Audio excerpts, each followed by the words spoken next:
Hi boys and girls, it's Madame. I'm going to be showing you today how to make a loom for a Kumihimo braiding project.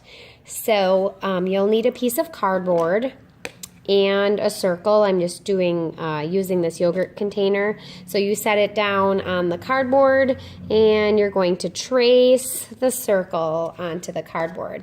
When you're finished with that, you'll get something similar to this.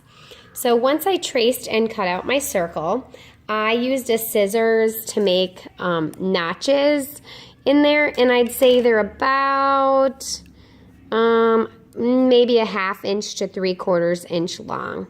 So I cut at the north, south, east, west first, so I had 4 notches, and then I cut 1 in between each of those. So what you end up with is a circle with 8 cuts in it. Then I needed to make the hole in the middle, so I just opened the scissors like this, carefully punctured a hole in the middle, and I didn't want to make it too big because my yarn's going to have to fit through there. So now you'll have 7 pieces of yarn the same length. I'm going to tie an overhand knot in my yarn. So I have them all bunched together like this. I just wrap it around my finger, and then this tail goes through the hole. There we go. So once you have a knot in the end of your 7 strings, you're going to put the knot through the hole. I find this to be really difficult, so I tend to use the other side and just put in a couple pieces at a time.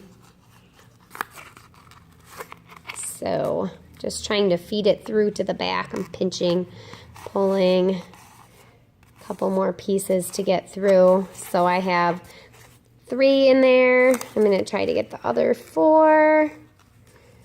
There's another one without shredding the yarn. Poke that through. And you can also use a pencil as a tool to get the last couple in there. I'm just poking it through, pulling it on the other side. So now that that's in there, I'm going to pull. There. So you'll have a knot on one side and the yarn on the other. So I just flipped my yarn over so that the knot was on the sticker side of this and the yarn was on the blank side. So you're going to take each piece of yarn and stick it into the notches. There are 2 different kinds of Kumihimo looms. Traditionally, they use the maroon dye loom, which is wooden, and you might see like dowels hanging, yarn hanging down on like spools, and those are great because you can move 2 strings at the same time. But this is because we're holding it with one hand, you can only move 1 at a time, and this is called a kumi loom when you move just 1 at a time. So basically, I'm going to number here. So it's normal to have just 1 notch that's empty. So we'll call that notch 1. I'm sorry, this one, notch 1, notch 2, and notch 3.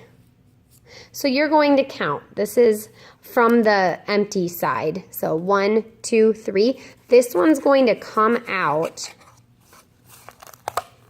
I'm going to move it to the empty notch here. So now my blank notch is there. I'm going to rotate this. And here they are again. So from the blank part, the blank notch, I'm going to count 3. 1, 2, the 3rd one comes out and goes into the empty notch. Same thing. I'm going to turn it like this.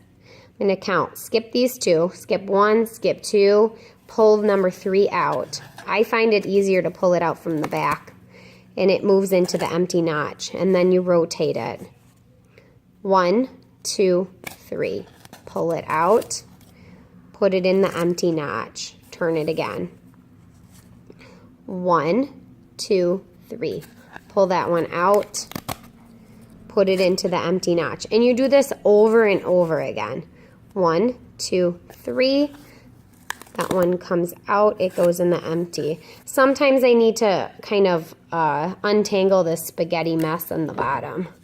That's normal. 1, 2, 3. At first, it doesn't seem like you're making progress, but over time, what will happen is on the back side, here, you'll end up with a braid that's coming out of the center of the loom. And that is it. So, have fun with your Kumihimo braiding. And can't wait to see them.